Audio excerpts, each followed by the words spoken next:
Salam müəllimlər, deməli belə bir maraqlı testlə sizi tanış eləmək istəyirəm. Sürtünmə qüvvəsinə aid deməli belə bir maraqlı test. Sürtünməli yolda hərəkət edən cismin təcilinin ona təsir edən qüvvədən asılılıq qrafiki verilmişdir.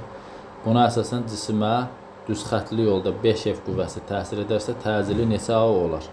Deməli biz qrafikdən görürük ki, burada deməli cisimə 2 qüvvə təsir edir. Cisim üfüqi səthədir. Tutaq ki, M kütləli cisimimiz var. Deməli üfüqi səthədir. Ona birinci halda, bax bu halda dartı qüvvəsi təsir eləyir buna. Deməli 3F. Dartı qüvvəsi 3F olanda bunun sürtünmə qüvvəsi olub F. Təcili də olub A. Deməli bu hissəyə baxırıq biz. Bu hissəyə. Bu hissəyə.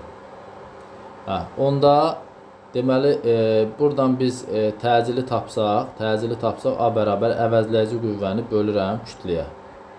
Əvəzləyici qüvvə olacaq 3F minus F böl M. Bu da eləyəcək deməli 2F bölünmüş M. Deməli buradan tapdım ki, deməli bu cismin kütləsi 2F bölünmüş A-ya bərabərdir.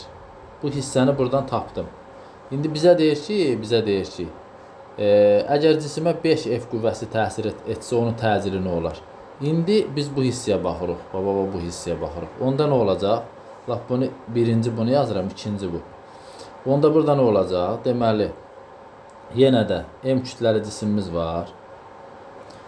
Təcili bilmirik. Bu təcili deyirəm AX. Deməli buna təsir edən dartı qüvvəsi deməli 5F-dir. Sürtünmə də H-də, sürtünmə də F-dir. FC bərabər F.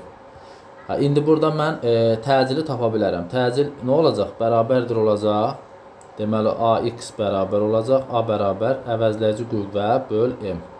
Əvəzləyici qüvvə olacaq 5F çıx F, yəni 4F böl kütlə M. İndi bu M-in dəyərinə yuxarıda tapmışam, axı 2F böl A yaza bilərəm də. Olacaq nə? 4F böl deməli 2F böl A da çıxır yuxarı. Bu F-lər gedir, 4-ü 2-yə böləndə 2 eləyir. Deməli 2A. Doğru cavab olacaq A variantı. Diqqətinizə görə sağ olun.